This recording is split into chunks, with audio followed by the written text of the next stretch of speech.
وَأَمَّا بِنِعْمَةِ رَبِّكَ فَحَدِّثْ صدق اللہ مولانا العظیم۔ مکرم محتشم علماء کرام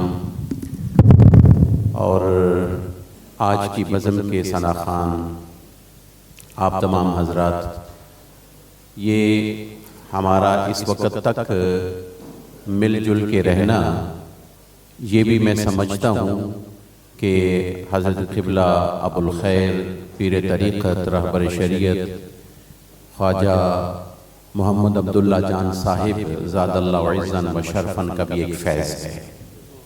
صبح کام پہ بھی جانا ہے، بچوں نے اسکول کے لیے بھی جانا ہے، لیکن اتنے لیٹ تک بیٹھنا میں سمجھتا ہوں کہ اللہ تعالیٰ نے جس کو توفیق دی ہے، انشاءاللہ اللہ اس کی جھولیاں بھی اپنی رحمت سے بھر کے واپس لوٹائے گا۔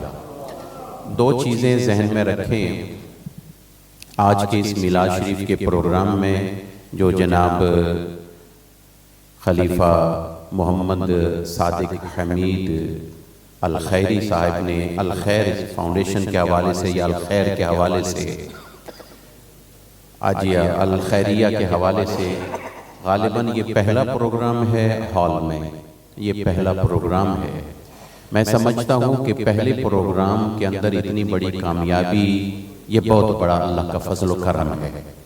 یعنی ایک تو یہ ہے نا کہ پروگرام ہوتے رہتے ہیں، علماء کراتے رہتے ہیں اور پروگرام میں لوگ شریک ہوتے رہتے ہیں، یوز ٹو ہوتے ہیں، لیکن ایک یہ نیا پروگرام تھا اور پہلی مرتبہ ہوا ہے۔ میں سمجھتا ہوں کہ آئندہ اگر پہلی مرتبہ یہ ہے تو نیکسٹ ٹائم تو پھر تو ہمیں کچھ یہاں اور انتظام کرنا پڑ جائے گا۔ یہ تو بے خبری کا عالم ہے، اور باخبر ہو کے آئے تو پھر کی کیا کیفیت ہوگی۔ اللہ تعالیٰ جناب محمد ثاقب حمید الخیری صاحب اور ان کے جتنے بھی رفقا ہیں، اللہ مزید برکت عطا فرمائے۔ آج کے اس پروگرام میں دو چیزیں اپنے ساتھ لے کے جائیں، ایک نماز کی پابندی اور ایک خوف خدا، دو چیزیں لے کے جائیں۔ خوف خدا سے حرام چیز بھی حلال میں بدل جاتی ہے، خوف خدا میں حرام چیز بھی حلال میں بدل دیتی ہے، اللہ تعالیٰ کی یہ قدرت ہے۔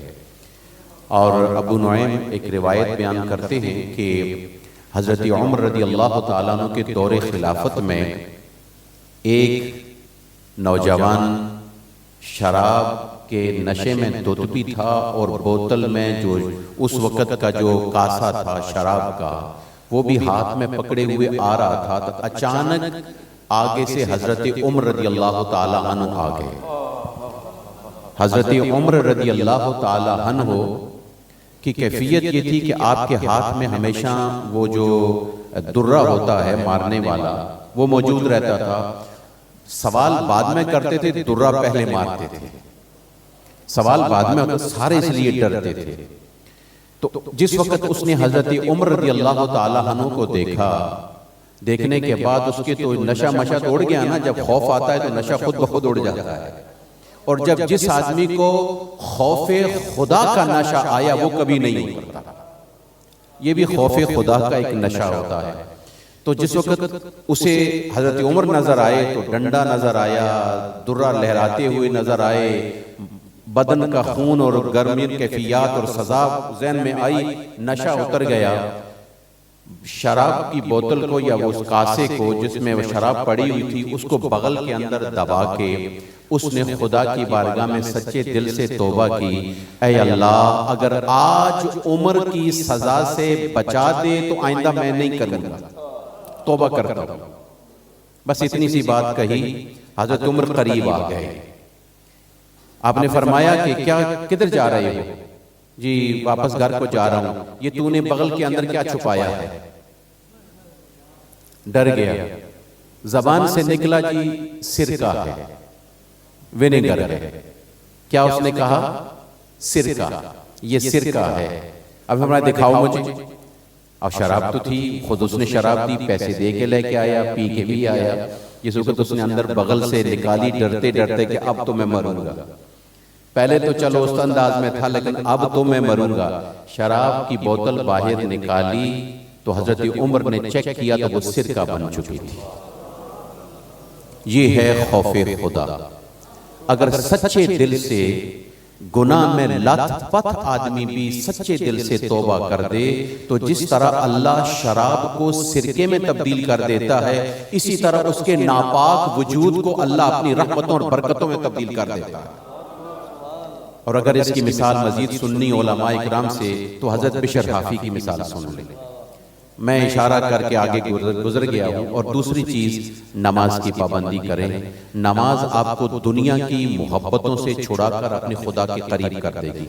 ان الصلاۃ تنہی عن الفحشاء والمنکر والبغی، اور اس کی بھی ایک چھوٹی سی مثال میں دے دیتا ہوں، اور وہ بھی کتابوں میں، سیرت کی کتابوں میں موجود ہے کہ حضرت عمر رضی اللہ تعالیٰ عنہ کے حوالے سے ہی ہے یہ بات بھی، کہ آپ کے دور میں ایک خاتون جس طرح مسجد نبوی میں نماز پڑھنے کے لیے جایا کرتے تھے حضرات بھی اور خواتین بھی، تو آج بھی مساجد میں خواتین جاتی ہیں نماز پڑھنے کے لیے، جہاں انتظام موجود ہو آج بھی مسجد نبوی میں جایا جاتا ہے۔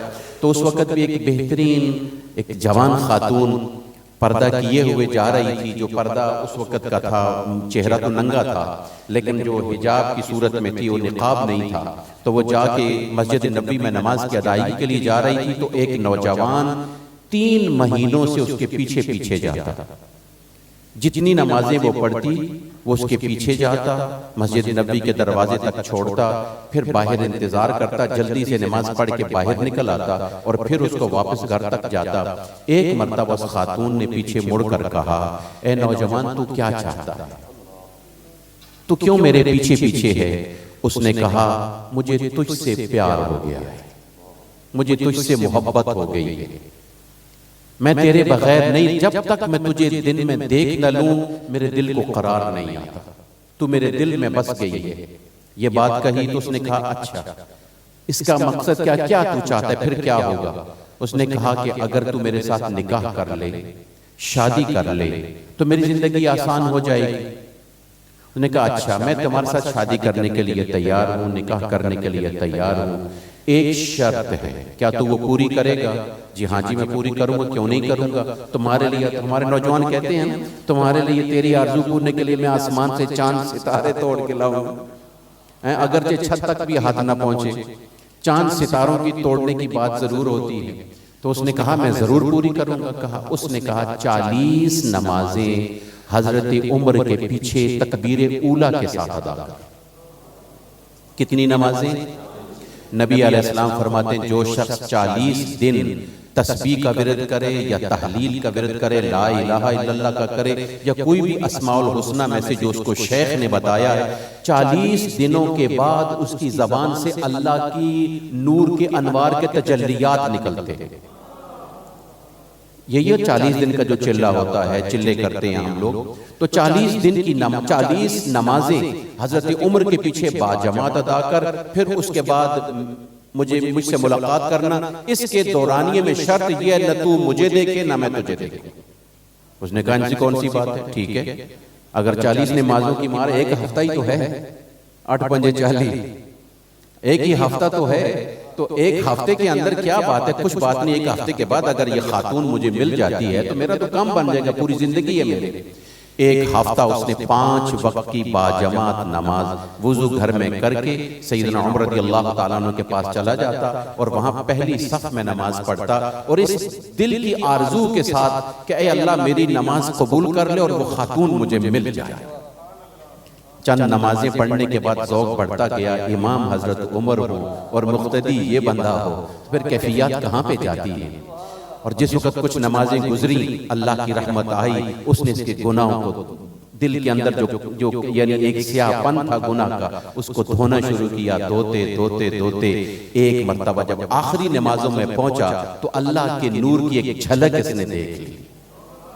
40 نمازیں پوری ہوئیں تو وعدے کے مطابق خاتون مسجد نبوی کے دروازے کے باہر موجود کھڑی ہے۔ جوان گزرتا ہے اور جوان گزرتے گزرتے آہستہ اپنی آنکھیں نیچے جھکائے ہوئے جا رہا تھا، آنکھیں جھکائے ہوئے جا رہا تھا۔ جس وقت آنکھیں جھکاتے جھکاتے گزر گیا، خاتون کی طرف بھی نہ دیکھا تو خاتون پیچھے جا کے اس کا شولڈر پکڑتی ہے۔ میں نے جس طرح جناب سفتین صاحب کا شولڈر پکڑا، اللہ کرے ان سعادات کے ساتھ ہم ہمیشہ جاری اور ساری رہے، شولڈر پکڑا، جس وقت شولڈر پکڑ کے کہا نوجوان میں تیرا انتظار کر رہا ہوں، تو نے میری طرف دیکھا نہیں. اس نے کہا اب جو میری نظر میں نور کی لذت بسی ہے اس کے آگے تیرا چہرہ کچھ بھی نہیں. یہ ہے نماز. ان الصلاۃ تنہا عن الفحشاء والمنکر والبغی، بے حیائیوں سے نماز بچاتی ہے. دو چیزوں کا دل میں ہمیشہ یہ رکھیں، خوف خدا.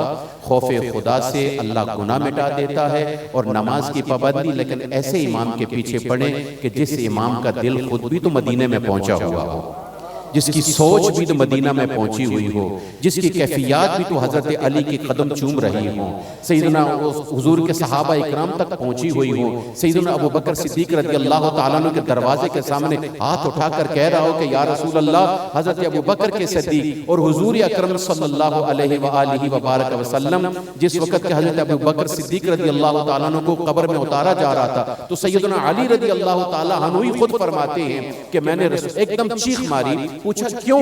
اس لیے کہ رسول اللہ نے ہاتھ اٹھائے ہوئے تھے کہ اے اللہ میرے اس ساتھی ابو بکر کی داڑھی کے سفید بالوں کے طفیل میری امت کے گناہگاروں کو بخش دے.